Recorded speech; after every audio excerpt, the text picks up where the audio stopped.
Pues hoy vamos a empezar con la primera carta a los tesalonicenses. Esta carta está considerada como la primera o una de las primeras cartas escrita por el apóstol Pablo. Se considera que fue escrita alrededor del año 51 o 52 después de Cristo y que probablemente el apóstol Pablo la escribió estando ya en la ciudad de Corinto, al sur de Tesalónica. En este momento el apóstol Pablo ya se encontraba en su segundo viaje misionero. Ya sabéis que el apóstol Pablo hizo 3 viajes misioneros y luego un cuarto viaje a Roma. Y bueno, hay teorías también de otros viajes, pero en general se considera que el apóstol Pablo hizo 3 viajes y el cuarto a Roma, que fue donde muy probablemente acabó siendo decapitado por ser cristiano y por de algún modo ofender al Imperio Romano y a su emperador, que es justo uno de los temas claves en estas cartas escritas a la iglesia de Tesalónica. El objetivo o el propósito que tiene el apóstol Pablo es animar a los creyentes de esta ciudad de Tesalónica y asegurarles del regreso de Jesucristo. Por eso incluso vamos a ver temas particulares en esta carta, como el tema de qué sucede con aquellos que han fallecido ya, ¿verdad? Están en la presencia de Dios, están dormidos, están en una especie de lugar especial o distinto al que luego estaremos delante del Señor, que se conoce como cielo o paraíso, o como infierno o lugar de fuego. Pues de algún modo son cuestiones que muchos nos preguntamos, pero parece ser que era una de las sensibilidades de esta comunidad de Tesalónica. Por tanto, al leer estas cartas estamos leyendo unas palabras dirigidas a una comunidad donde probablemente varios miembros habían perdido recientemente a un familiar, a un ser querido. Y es por eso que el apóstol Pablo va a tocar en ciertos momentos este tema.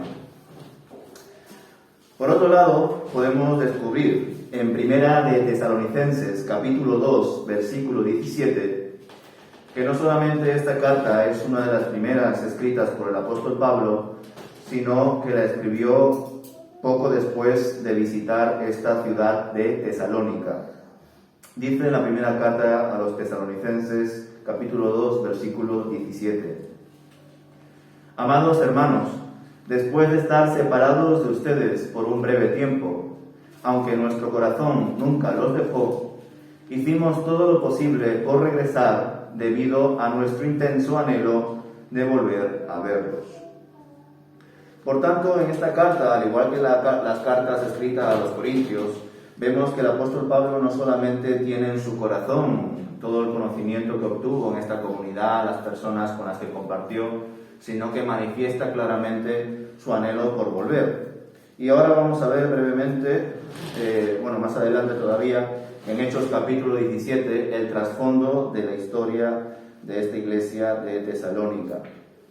Vemos que también el apóstol Pablo en el primer capítulo se encuentra muy contento por la recepción que tiene esta comunidad hacia la fe, como son personas abiertas a recibir el Evangelio y que de algún modo incluso forman parte, ¿verdad?, de lo que el apóstol Pablo busca en comunidades que reciban el Evangelio. Por supuesto, también van a haber algunos problemas que el apóstol Pablo querrá tratar, pero de algún modo él está agradecido por la fe de estos creyentes que lo manifestaron desde que escucharon al apóstol Pablo. Pero para entrar ya en detalles, vamos a leer Hechos capítulo 17, versículos del 1 al 15.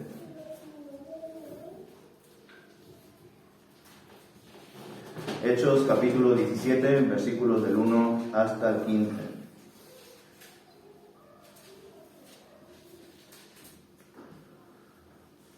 Más tarde, dice el autor, Pablo y Silas pasaron por las ciudades de Anfípolis y Apolonia y llegaron a Tesalónica, donde había una sinagoga judía. Como era su costumbre, Pablo fue al servicio de la sinagoga y durante 3 días de descanso seguidos usó las Escrituras para razonar con la gente. Explicó las profecías y demostró que el Mesías tenía que sufrir y resucitar de los muertos. Decía, este Jesús de quien les hablo es el Mesías. Algunos judíos que escuchaban fueron persuadidos y se unieron a Pablo y Silas, junto con muchos hombres griegos temerosos de Dios y un gran número de mujeres prominentes. Entonces ciertos judíos tuvieron envidia y reunieron a unos alborotadores de la plaza del mercado para que formaran una turba e iniciaran un disturbio. Atacaron la casa de Jasón en busca de Pablo y Silas a fin de sacarlos a rastras y entregarlos a la multitud. Como no los encontraron allí, en su lugar sacaron arrastrando a Jasón y a algunos de los otros creyentes y los llevaron al concejo de la ciudad. Pablo y Silas han causado problemas por todo el mundo, gritaban.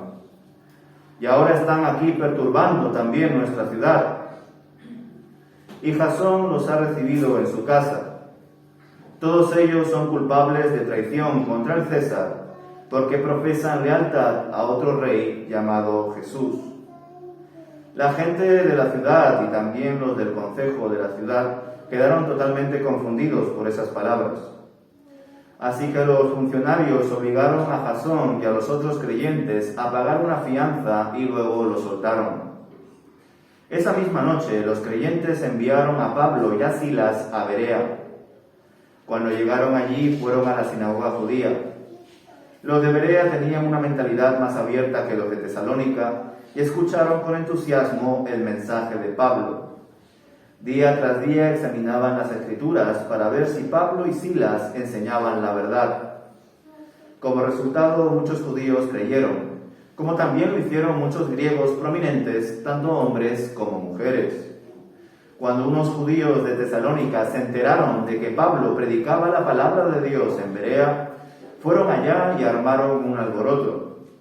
Los creyentes enseguida tomaron medidas y enviaron a Pablo a la costa, mientras que Silas y Timoteo permanecieron allí. Los que acompañaban a Pablo fueron con él hasta Atenas. Luego regresaron a Berea con instrucciones para Silas y Timoteo de que se apresuraran a unirse a él. Hasta aquí leemos aspectos muy importantes que el libro de Hechos nos comparte acerca del trasfondo de la ciudad de Tesalónica y de la iglesia, y luego también de lo que sucede en Berea.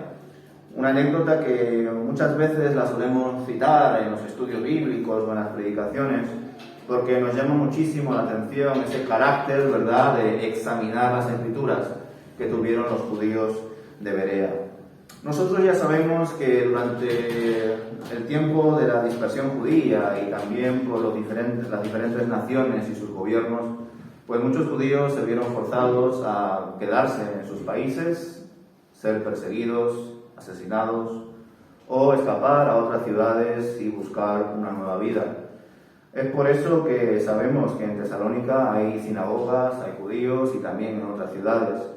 Pero el autor Lucas en el libro de los Hechos remarca también la importancia de hombres y mujeres, griegos, gentiles, extranjeros, que también escuchan el Evangelio según Pablo y creen en él y constituyen, junto con los judíos de las sinagogas que también han creído en el apóstol Pablo, la nueva iglesia de Tesalónica. Nosotros sabemos que las cartas a los tesalonicenses no solamente tocan temas relacionados con qué pasa después de la muerte, sino que también son cartas que nos ayudan a, de algún modo, asegurarnos sobre la doctrina de la segunda venida de Jesús, mostrarnos los detalles de cómo será esa segunda venida, aunque por supuesto habrán otras cartas y desde luego Apocalipsis, donde se nos habla mucho más al respecto. No obstante, será clave para nosotros saber el trasfondo de esta iglesia, porque de algún modo también nos ayudará a entender la situación difícil en la que se encuentra. Podríamos incluso compararlo con el último estudio que hemos hecho, ¿verdad?, la carta a los Efesios, y nos damos cuenta que en Tesalónica el tema del ocultismo, la brujería y todas estas cosas relacionadas con la superstición no están ocurriendo, o al menos no se citan, en la ciudad de Tesalónica.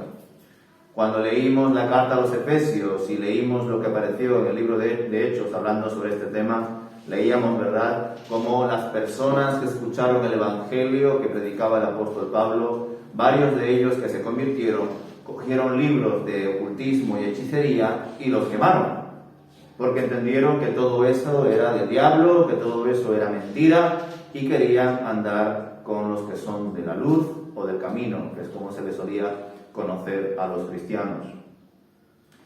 Aquí en Tesalónica ese problema no ocurría, pero nosotros que ya hemos profundizado en el libro de Efesios, en la carta a los Efesios, sabemos que el mal no solamente se manifiesta a través de aspectos evidentes como gente que juega, ¿verdad?, con el ocultismo o la brujería. Sabemos que el mal se mueve de muchas formas y tiene muchas estrategias. En este caso nos damos cuenta de que de algún modo la maldad o la burla al señorío de Cristo y al poder y a la identidad de Dios se encuentra ante esta pseudodeidad o este semidios que se consideraba en el Imperio Romano al emperador. Muchas veces el Imperio Romano consideraba a su emperador, a su César, como un semidios, una persona a la que había que adorar. Y es por eso que muchos cristianos fueron enviados a los leones o quemados en las hogueras, porque ellos no daban esa adoración, ese tributo al emperador del Imperio Romano, y eso les pasaba factura. No lo hacían porque entendían que ellos solo debían adorar a un solo Dios. Y tal y como hemos leído aquí en el capítulo 17 de Hechos, es cierto que varios judíos y griegos se convirtieron, aceptaron el mensaje del apóstol Pablo. Pero muchos otros judíos empezaron a tener envidia de esta exposición, de esta nueva congregación, y empezaron a buscarles y alborotar la ciudad y acusarles de que ellos estaban adorando a otro señor que no era el César, sino un tal Jesús. Eso les resultaba totalmente, ¿verdad? Vemos que no solamente generan confusión, sino que están como enfadados, están furiosos, no les gusta que estén exponiendo a esta especie de rabí, ¿verdad?, que ellos no entenderían quién es. Nosotros ya sabemos quién es Jesús, pero de algún modo debemos hacer ese ejercicio de meternos en la mente de ellos, de los judíos, que verían a Jesús como una persona usurpadora, como un falso Mesías. Por otro lado, nos damos cuenta de que aquí la persecución no solamente llega incluso a, desgraciadamente, implicar a Jasón y a algunos creyentes. De hecho, vemos en el versículo 9 que, de algún modo, los funcionarios, para buscar un poco de paz en medio de todo este alboroto, les ponen una multa a Jasón y a los creyentes, ¿verdad?, para de algún modo justificar todos estos problemas y solventar esta persecución, este señalamiento por parte de estos judíos. También nos debe llamar la atención esta falsa devoción de los judíos por el César. Muy probablemente lo hacían por envidia, como bien lo recoge el autor Lucas, porque si fuesen griegos, si fuesen personas gentiles, de algún modo buscando que adoren al César y no a Jesús, hasta sería más comprensible, ¿verdad? Pero leemos en el versículo 5 que son los judíos principalmente los que empiezan a generar ese alboroto. Por otro lado, a partir del versículo 10, vemos que son varios creyentes de Tesalónica los que animan a Pablo y a Silas, que era uno de sus colaboradores en la misión junto con Timoteo y otros, a que marchen a Berea.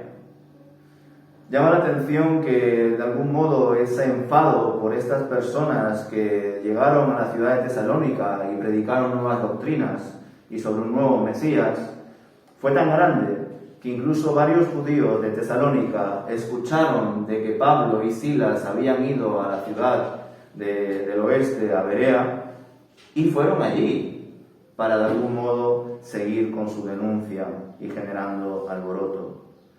En los mapas bíblicos podéis ver que entre Berea y Tesalónica hay aproximadamente 50 kilómetros, lo que sería más o menos un día de viaje. Fijaos toda la envidia, la frustración y el odio que tendrían estos judíos, que incluso fueron hasta Berea para seguir adelante y denunciar la misión de Pablo y Silas. ¿Qué os quiero decir con esto, hermanos? Que viéndolo también a la luz de Efesios, podríamos entender ya no solamente que el enemigo se pueda, de algún modo, ¿verdad?, inmiscuir en medio de ciertos líderes, reyes o emperadores para ser de oposición al único Señor y Rey, Jesús.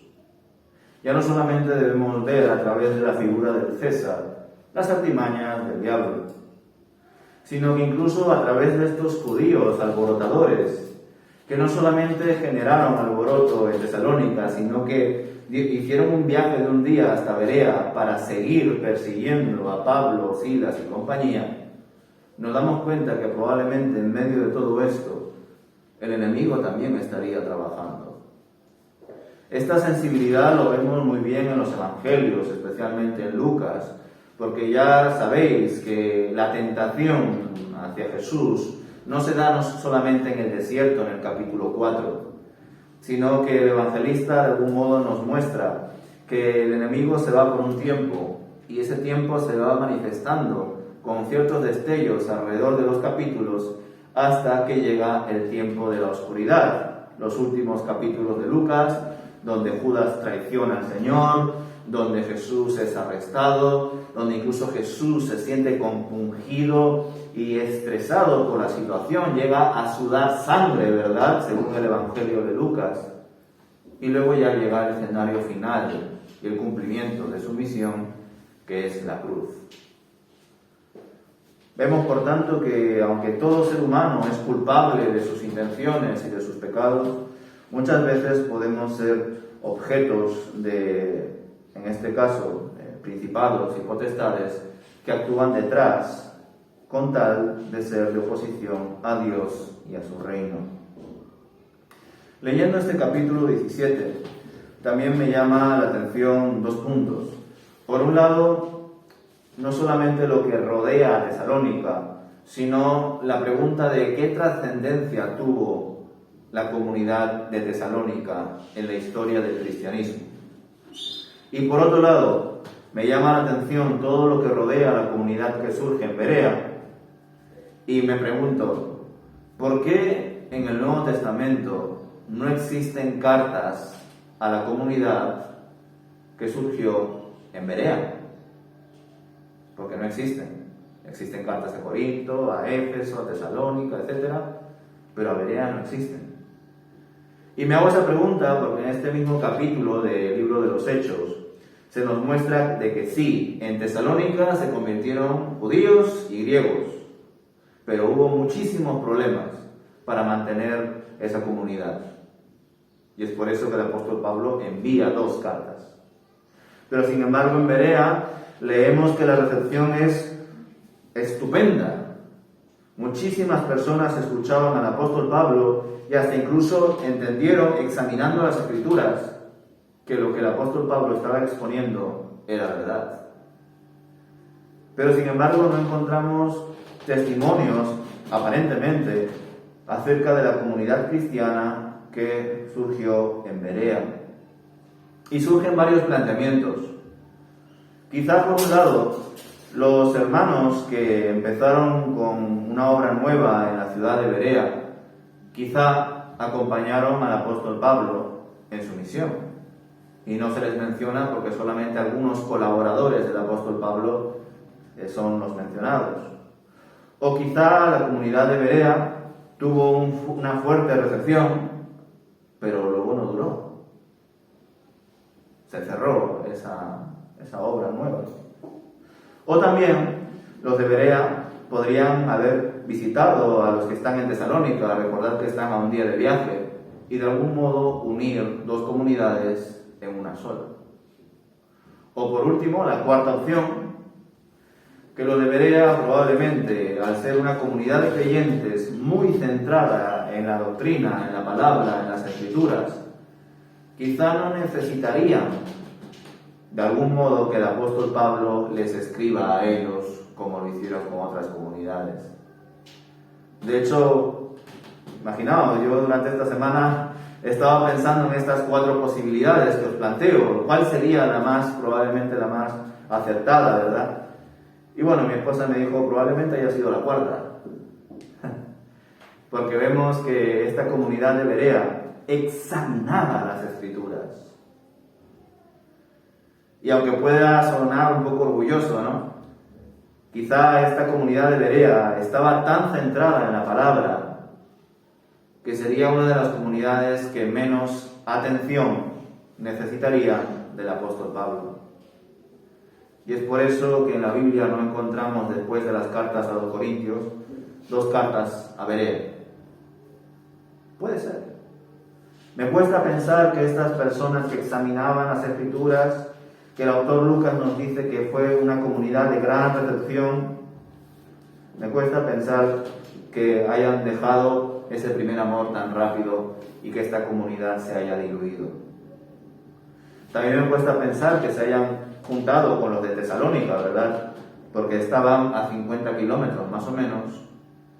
Y yo creo que uno de los objetivos del apóstol Pablo era que exista un punto de luz, un punto de comunión en toda ciudad importante en medio de Asia y de Europa. Pero claro, mis observaciones no se pueden basar simplemente en mis impresiones o en hipótesis. Empecé a buscar a ver si en la Biblia, algún versículo perdido, habrían detalles de los frutos de la comunidad de Tesalónica y de los frutos de la comunidad de Berea. Y parece ser que los hay. Vamos a leer Hechos capítulo 20, versículo 4.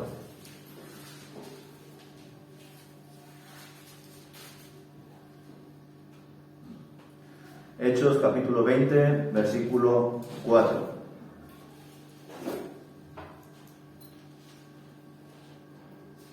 Con el fin de buscar el contexto también voy a leer a partir del versículo 1. Cuando se acabó el alboroto, Pablo mandó llamar a los creyentes y los alentó. Después se despidió y viajó a Macedonia. Mientras estuvo allí, animó a los creyentes en cada pueblo que atravesó. Luego descendió a Grecia, donde se quedó 3 meses. Se preparaba para regresar en barco a Siria cuando descubrió que unos judíos tramaban una conspiración contra su vida. Entonces decidió regresar por Macedonia. Versículo 4. Varios hombres viajaban con él. Sus nombres eran Sópater, de Berea, Aristarco y Segundo, de Tesalónica, Gayo, de Derbe, Timoteo, también Tíquico, y Trófimo, de la provincia de Asia. En este versículo 4, hermanos, nos damos cuenta de frutos, no solamente de Tesalónica, que tenemos 2 cartas que vamos a estudiar y profundizar en sus detalles, sino al menos el fruto de un hombre que se llama Sópater. En esta versión incluso añade hijo de Pirro, de Berea. Por tanto, nos damos cuenta de que aunque no haya testimonio de la comunidad de Berea posterior a lo que aparece en el libro de los Hechos, aquí nos damos cuenta de que la comunidad de Berea dio al menos a un misionero / colaborador del apóstol Pablo llamado Sópater. Pero también descubrimos que por parte de Tesalónica no hubo un solo fruto, sino 2. Un tal Aristarco y un tal Segundo. Qué bueno ver, ¿verdad?, que en medio de estas comunidades, que además, como os he dicho al principio, fueron de las primeras que el apóstol Pablo escribe en su carta, nos damos cuenta de este fruto de colaboradores, de misioneros, que siguen adelante con la obra. Hoy en verdad no voy a entrar en los capítulos de la primera carta a los tesalonicenses, lo voy a dejar para el próximo domingo. Quería profundizar en los detalles y en las intenciones que vemos aquí en la misión del apóstol Pablo en el capítulo 17 de Hechos. Nos damos cuenta, hermanos, Y debemos de algún modo hacer ese ejercicio de meternos en la mente del apóstol Pablo, en la mente de estos judíos que no habían escuchado el Evangelio hasta ese momento, y por supuesto de los griegos. Lamentablemente el autor Lucas, al igual que los autores de los Evangelios, no nos comparten todos los detalles de lo que aparece en el testimonio y la vida, la enseñanza de Jesús, y tampoco del apóstol Pablo. Nos encantaría, ¿verdad? Porque desde luego yo creo que todos estamos de acuerdo que la forma en la que el apóstol Pablo predicó a los judíos fue muy distinta a la forma en la que el apóstol Pablo predicó a los gentiles. De hecho, el capítulo 17 de Hechos es uno de los capítulos más importantes para la misión cristiana en toda la historia. Porque nosotros muchas veces, como cristianos, nos preguntamos cómo podemos evangelizar a una persona que no tiene un conocimiento básico de Dios. Esta discusión también se da desde un punto de vista teológico. Algunos pastores están de algún modo de acuerdo con que exista la educación o la influencia de la Iglesia Católica. Porque que exista la educación y la influencia de la Iglesia Católica en un país, en una ciudad, aunque sea una visión equivocada desde el punto de vista evangélico de la fe, al menos prepara la tierra, por decirlo así, para que la semilla del Evangelio brote. Hay puntos en común entre los católicos y los evangélicos. Pero hay otros pastores y teólogos que prefieren un terreno totalmente secular. Consideran que hablar a una ciudad o a un país donde la Iglesia Católica no es la religión oficial va a ser mucho mejor para exponer el Evangelio. Cada uno tiene sus ventajas y desventajas. Y como he dicho, hay un buen grupo de pastores y teólogos que están a favor de exponer el Evangelio en países o ciudades donde hay un catolicismo muy arraigado, pero hay otros que no. De algún modo, esto también se planteó en los primeros años de la historia de la Iglesia. El hablar de un Mesías a judíos que esperaban un Mesías, de algún modo resultaba más cercano o fácil, entre comillas, para el apóstol Pablo hablarles. Pero sin embargo, para los gentiles sería muchísimo más complicado. Por eso el capítulo 17 es fundamental en la misión, no por los versículos que hemos leído, sino por los versículos que aparecen a partir del versículo 16 en adelante, que es cuando el apóstol Pablo predica a los atenienses. Es el mayor ejemplo que tenemos de cómo hablar a una persona que no cree en Dios. Porque sí, es cierto que los gentiles eran politeístas, creían en muchos dioses. Y hoy en día hablamos de los creyentes y los ateos, generalmente. Pero en la práctica nos damos cuenta de que los ateos en verdad no son ateos tal y como ellos se plantean. Tienen sus dioses, solo que son dioses menores, son objetos, son ideales, pero siguen siendo sus dioses. Y el mayor Dios de todos es uno mismo, el egocentrismo. Yo soy mi propio Dios. Por tanto, el punto de que somos siempre personas sociales, políticas y creyentes es cierto. Y de algún modo vemos que el apóstol Pablo aprovecha, ¿verdad?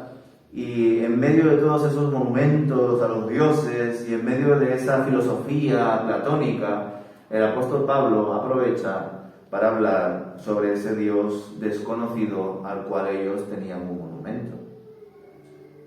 Y a partir de ahí hila para hablar de ese Dios desconocido que se ha dado a conocer en Jesucristo.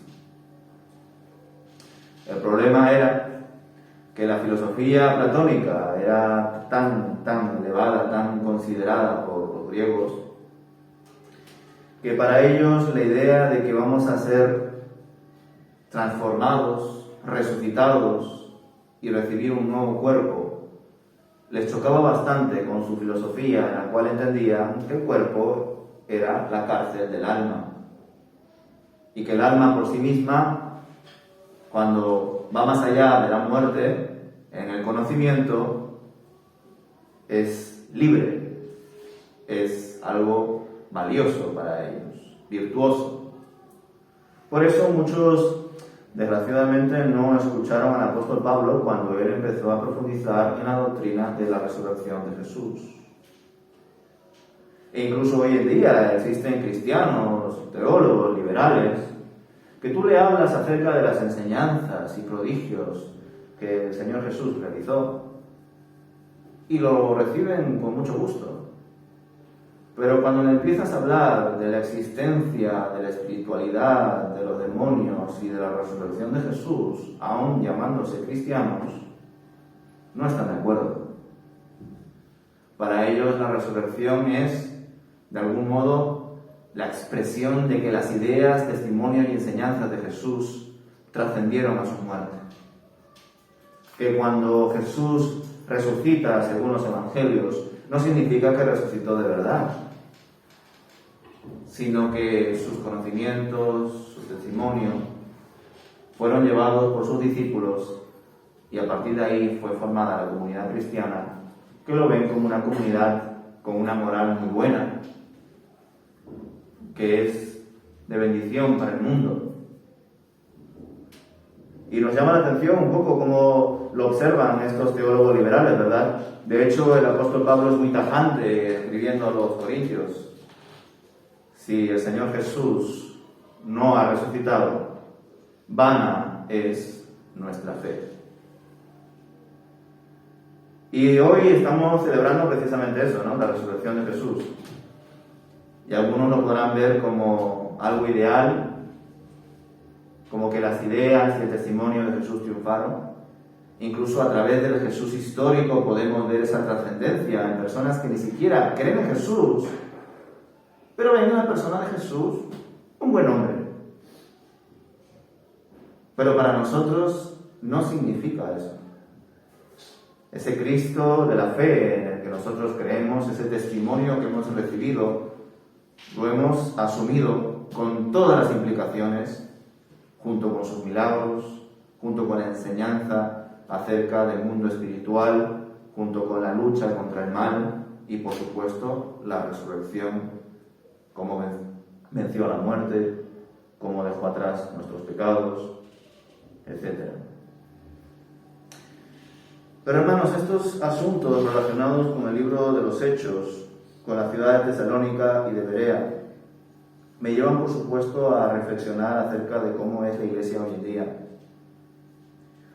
Como os he estado compartiendo, el apóstol Pablo habrá predicado de formas muy distintas a los judíos en la sinagoga y a los griegos, a los gentiles, fuera de la sinagoga. Pero tanto de una forma como de otra, ambos grupos se convirtieron. Y en Berea pasó algo parecido.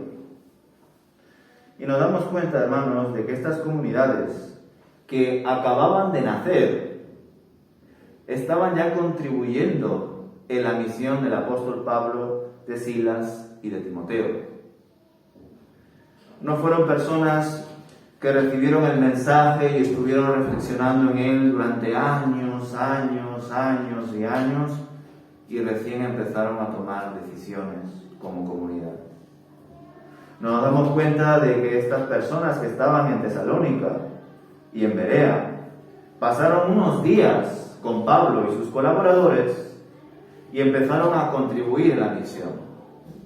Le dijeron al apóstol Pablo que debía ir a otra ciudad por su vida. Y cuando estuvieron en Berea, fueron después a Atenas. Y por tanto debemos pensar también en cómo hoy en día las iglesias funcionan. Que quizá hoy en día no tenemos esa forma de actuar y necesitamos más tiempo para colaborar entre las iglesias. También me llama la atención cómo se relaciona la comunidad de Tesalónica con Berea, luego con lo que sucede en Atenas, luego con Corinto. Y cuando veo las iglesias en general hoy en día, ¿verdad? Veo que más allá de si una iglesia es grande o es pequeña, observo que las iglesias en general como que son grandes en ciertas cosas y son pequeñas en otras cosas. Hay iglesias que quizá son grandes en cuanto a que se sostienen, pero tienen pocos jóvenes, por ejemplo. O quizá hay iglesias donde son grandes porque tienen un grupo de alabanza, donde hay 2 o 3 personas que cantan, 2 o 3 personas que tocan. Pero hay otras iglesias que tienen que alabar a Dios poniendo YouTube. Y cuando leo, hermanos, el libro de los Hechos, lo reflexiono y luego veo cómo están las iglesias hoy en día, me pregunto qué ha pasado por el camino. Porque observo que desde luego, antiguamente, las comunidades se ayudaban entre ellas. Y sin embargo, hoy en día observo que hay comunidades que no tienen grupo de alabanza, pero nadie les ayuda. O comunidades que no tienen jóvenes y nadie les ayuda. O comunidades que no tienen pastor y casi nadie les ayuda. Y quizá nosotros también como iglesia debemos reflexionar al respecto, pero también, por supuesto, descubrir las formas que podemos aplicar a nuestra comunidad. Vemos que de Berea salió un tal Sópater. Vemos que de Tesalónica salió un tal Aristarco y un tal Segundo. Y como iglesia me pregunto, ¿verdad? ¿Qué hermanos saldrán de aquí en un futuro? Y quizá podrán ayudar a otras iglesias de manera puntual o temporal. Porque es bueno invertir en nuestra comunidad, pero también es bueno servir a otras comunidades que tienen necesidades. Pero no porque lo diga yo. De hecho, qué bueno que seamos evangélicos y no católicos, porque lo que dice el pastor no va a misa. Todos tenemos el deber, como lo debería, de examinar las Escrituras, en este caso, para ver si el pastor o el predicador está diciendo principios y enseñanzas en torno a estas Escrituras, o si se está inventando o está proponiendo sus ideas personales, ¿verdad? Y con eso termino, hermanos, esta pequeña introducción sobre las cartas a los tesalonicenses. Que aprovechemos estas cartas y cuando lleguemos también al libro de los Hechos para reflexionar en qué cosas más podemos colaborar, servir, invertir y crecer como iglesia para ser, no como digo yo, ni como diga el que venga aquí a predicar o a dar un estudio bíblico, sino para ser como dice la palabra de Dios, que debemos ser a nivel individual, pero también como iglesia.